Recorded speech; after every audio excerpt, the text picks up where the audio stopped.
Hi ನಮಸ್ತೆ ಎಲ್ಲರಿಗೂ. ಇದು SCB 5 star online classes. So ನಾನು ನಿಮ್ಮ SC ಬ್ರದರ್ ಪ್ರೆಸೆಂಟ್ ಮಾಡ್ತಾ ಇರೋದು. ಇವತ್ತಿನ ಕ್ಲಾಸಲ್ಲಿ ನಾವು 2024ನೇ ಒಂದು ಇಸ್ವಿಯಲ್ಲಿ ನಡೆದಂತಹ ಪ್ರಶ್ನೆ ಪತ್ರಿಕೆಯ ಪ್ರಮುಖ ಮತ್ತು ಸಂಭವನೀಯ ಪ್ರಶ್ನೆಗಳನ್ನು ಕನ್ನಡ ವಿಷಯಕ್ಕೆ ಸಂಬಂಧಪಟ್ಟಂತೆ ಇವತ್ತು ಚರ್ಚಿಸೋಣ. ಸೊ ಮೊರಾರ್ಜಿ ಇನ್ನೇನು ಎಕ್ಸಾಮ್ ಬರೆಯುವಂತಹ ಎಲ್ಲ ವಿದ್ಯಾರ್ಥಿಗಳಿಗೆ ನನ್ನ ಕಡೆಯಿಂದ ಆಲ್ ದ ಬೆಸ್ಟ್ ಅಂತ ಹೇಳ್ತಾ ನಮ್ಮ ಕ್ಲಾಸನ್ನು ಶುರು ಮಾಡೋಣ ಬನ್ನಿ. ನೋಡ್ರಿ, ಇಲ್ಲಿ ಕಾಣಿಸ್ತಾ ಇರ್ಬೋದು, ಇದು 2024ನೇ ಇಸ್ವಿಯಲ್ಲಿ ನಡೆದಕ್ಕಂತಹ ಒಂದು ಕ್ವಶನ್ ಪೇಪರ್. ಹಾಗಾದರೆ ಕ್ವಶನ್ಸನ್ನು ನೋಡೋಣ. ಏನಿದೆ ನೋಡ್ರಿ. ಪ್ರಶ್ನೆ 1 ಏನಿದೆ? ಜಬರಿಸು ಪದಕ್ಕೆ ಸಮಾನಾರ್ಥ ಪದವೆಂದರೆ, ಅಂದರೆ ಜಬರಿಸು ಅಂದರೆ ಅದೇ ಅರ್ಥವನ್ನು ಕೊಡುವಂಥ ಪದ ಯಾವುದು? ಮುದ್ದಿಸು ಆಗುತ್ತಾ? ಇಲ್ಲ. ಲಾಲಿಸು ಆಗುತ್ತಾ? ಇಲ್ಲ. ಹೆದರಿಸು? ಎಸ್. ಸೊ ಸರಿಯಾದ ಉತ್ತರ ಹೆದರಿಸು ಆಗುತ್ತೆ. ಸೊ ಜಬರಿಸು ಅಂದರೆ ಹೆದರಿಸು ಅಂತ ಅರ್ಥ. ನೆಕ್ಸ್ಟ್ ಪ್ರಶ್ನೆ ನೋಡ್ರಿ. ಮಳೆ ಪ್ಲಸ್ ಕಾಲ ಮಳೆಗಾಲ ಇದು ಯಾವ ಸಂಧಿಗೆ ಉದಾಹರಣೆ ಆಗಿದೆ? ಸೊ ಮಳೆ ಪ್ಲಸ್ ಕಾಲ, ಇದು ಮಳೆ ಅನ್ನೋದು ಪೂರ್ವ ಪದ, ಹೌದಾ? ಮಳೆ ಅನ್ನೋದು ಪೂರ್ವ ಪದ, ಕಾಲ ಅನ್ನೋದು ಉತ್ತರ ಪದ. ಉತ್ತರ ಪದದಲ್ಲಿ ಏನಾಗಿದೆ? ಸಂಧಿಯಾಗುವಾಗ ಉತ್ತರ ಪದದ ಒಂದು ಅಕ್ಷರವು ಹೋಗಿ ಬೇರೆ ಒಂದು ಅಕ್ಷರ ಏನಾಗಿದೆ? ಆದೇಶವಾಗಿದೆ. ಅದು ಯಾವ ಅಕ್ಷರ ಅಂದರೆ ನೋಡ್ರಿ, ಆದೇಶ ಸಂಧಿ ಅಂದರೆ ಕತಪಗಳ ಬದಲು ಸಂಧಿಯಾಗುವಾಗ ಯಾವ ಅಕ್ಷರಗಳು ಆದೇಶವಾಗ್ತವಂದರೆ ಗದಬಗಳು ಆದೇಶವಾಗುತ್ತದೆ. ಅಂದರೆ ಕ ಬದಲಾಗಿ ಗ, ತ ಬದಲಾಗಿ ದ, ಪ ಬದಲಾಗಿ ಬ. ಹಾಗಾಗಿ ಇದನ್ನು ನಾವು ಆದೇಶ ಸಂಧಿ ಅಂತ ಕರಿತೇವೆ. ಸೊ ರೈಟ್ ಆನ್ಸರ್ ಡಿ ಸರಿಯಾದ ಉತ್ತರ ಆಗಿದೆ. ಇನ್ನು 3ನೇ ಪ್ರಶ್ನೆ ನೋಡ್ರಿ.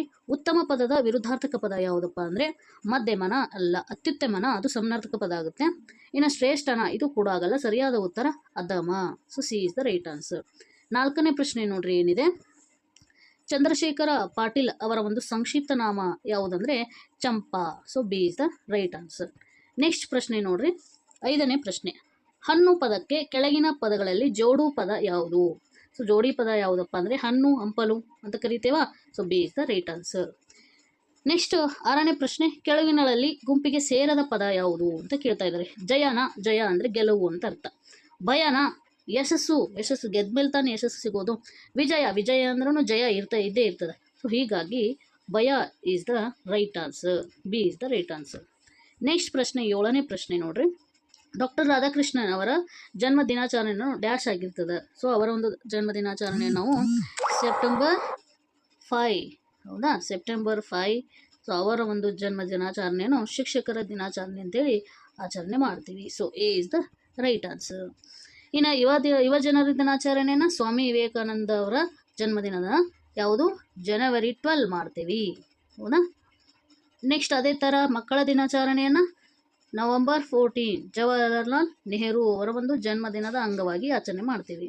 ಇನ್ನು ಕಾರ್ಮಿಕ ದಿನಾಚರಣೆ ಕೆಲಸ ಮಾಡುವಂತಹ ನಮ್ಮ ಕಾರ್ಮಿಕರ ಒಂದು ದಿನಾಚರಣೆ ಮೇ 1 ಮಾಡ್ತೀವಿ.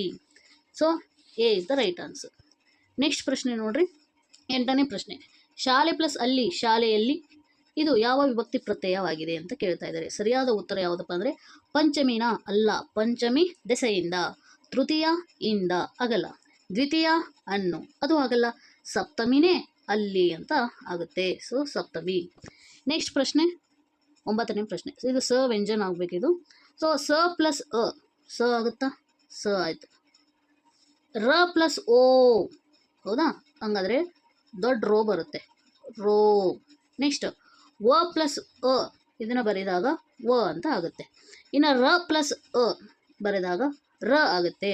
ಈ ಗುಣಿತಾಕ್ಷರಗಳನ್ನು ಕೂಡಿಸಿ ಬರೆದಾಗ ಅಂದರೆ ನಾವು ಆಲ್ರೆಡಿ ಕೂಡಿಸಿ ಬರೆದೆ, ಏನಾಯಿತು? ವರ್ಡು ಸರೋವರ ಅಂತ ಆಯಿತಾ? So C B is the right answer.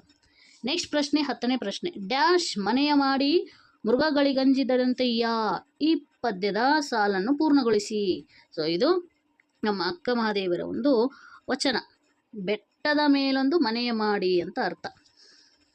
Next ನೋಡ್ರಿ 11ನೇ ಪ್ರಶ್ನೆ. ಕರ್ನಾಟಕದ ಸಂಗೀತದ ಪಿತಾಮಹ ಅಂತ ನಾವು ಯಾರನ್ನು ಕರಿತೀವಿ ಅಂದ್ರೆ ಪುರಂದರದಾಸರನ್ನು ಕರಿತೀವಿ. So A is the right answer.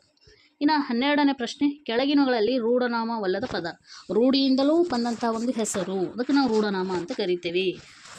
ಇದನ್ನು ಅನ್ನೋದು ನೋಡೋದಾದರೆ ಇದರಲ್ಲಿ ಸಾಕಷ್ಟು ವಿಧಗಳು ಕೂಡ ಇರ್ತಾವೆ. ನದಿ, ಸೊ ನದಿ ಕೂಡ ಸಾಕಷ್ಟು ವಿಧಗಳು. ಯಾವ ನದಿ ಅಂತ ನಮ್ಗೆ ಗುರ್ತು ಹಿಡಿಯೋಕ್ಕಾಗುತ್ತಾ? ಇಲ್ಲ. ಸೊ ಇದು ರೂಢಿಯಿಂದ ಬಂದಂಥ ಪದ. ಶಾಲೆ, ಶಾಲೆ ಕೂಡ ಅದೇ ಥರ.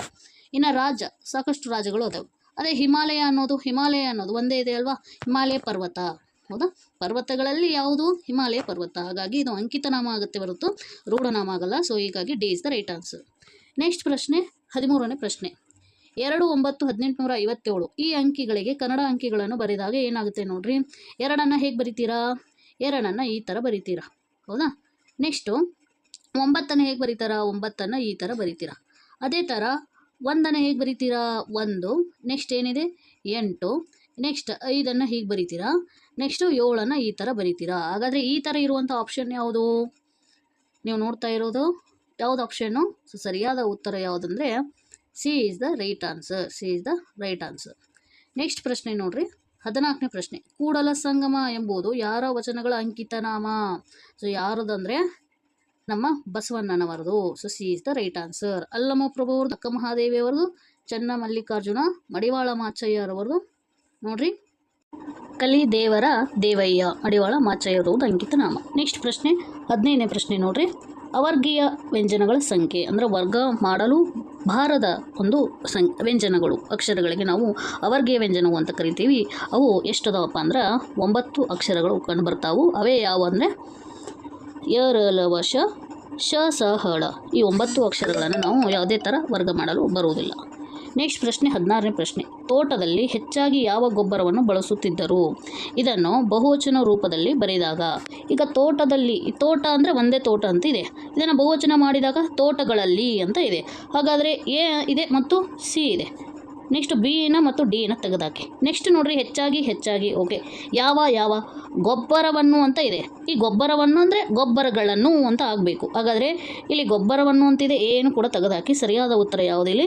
C is the right answer. ತೋಟಗಳಲ್ಲಿ ಹೆಚ್ಚಾಗಿ ಯಾವ ಗೊಬ್ಬರಗಳನ್ನು ಬಳಸುತ್ತಿದ್ದರು? ಸೊ ನೆಕ್ಸ್ಟ್ ನೋಡ್ರಿ ಪ್ರಶ್ನೆ, 17ನೇ ಪ್ರಶ್ನೆ. ನಾನು, ನನ್ನ ಸ್ನೇಹಿತ ಮತ್ತು ನನ್ನ ತಂದೆ ಪ್ರವಾಸಕ್ಕೆ ಹೋಗುತ್ತೇವೆ. ಈ ವಾಕ್ಯದಲ್ಲಿ ಬಳಸಬೇಕಾದ ಲೇಖನ ಚಿಹ್ನೆ ಯಾವುದು? ಸೊ ಈ ಒಂದು ಚಿಹ್ನೆ ಯಾವುದಪ್ಪ ಅಂದರೆ ಇಲ್ಲಿ ವಾಕ್ಯ ಪೂರ್ಣಗೊಂಡಿದೆ, ಹೀಗಾಗಿ ಪೂರ್ಣ ವಿರಾಮ ಚಿಹ್ನೆಯನ್ನು ನಾವು ಬಳಸ್ತೇವೆ. A is the right answer. Next 18ನೇ, ಜ್ಞಾನೇಶ ಕರ್ನಾಟಕ ಸಂಗೀತವನ್ನು ಹಾಡುವವನಿದ್ದಾನೆ ಯಾವ ಕಾಲವನ್ನು ಸೂಚಿಸುತ್ತದೆ? ಸೊ ಹಾಡುವವನಿದ್ದಾನೆ ಅನ್ನೋದು ಇದು ವರ್ತಮಾನ ಕಾಲವನ್ನು ಸೂಚನೆ ಮಾಡ್ತದೆ. ನೆಕ್ಸ್ಟ್ ಪ್ರಶ್ನೆ, 19ನೇ ಪ್ರಶ್ನೆ. ಕೈ ಕೆಸರಾದರೆ ಬಾಯಿ ಮೊಸರು ಆಗುತ್ತೆ, ಹೀಗಾಗಿ ಸರಿಯಾದ ಉತ್ತರ ಬಿ ಆಗಿದೆ. ನೆಕ್ಸ್ಟ್ ನೋಡ್ರಿ, 20ನೇ ಪ್ರಶ್ನೆ. ಜುಟ್ಟುಂಟು ನಾರಿಯಲ್ಲ, ಕಣ್ಣುಂಟು ಮನುಷ್ಯನಲ್ಲ, ನೀರುಂಟು ಬಾವಿಯಲ್ಲ, ಹಾಗಾದರೆ ನಾನು ಯಾರು ಅಂದರೆ ಸರಿಯಾದ ಉತ್ತರ ಇಲ್ಲಿ ತೆಂಗಿನಕಾಯಿ. D is the right answer.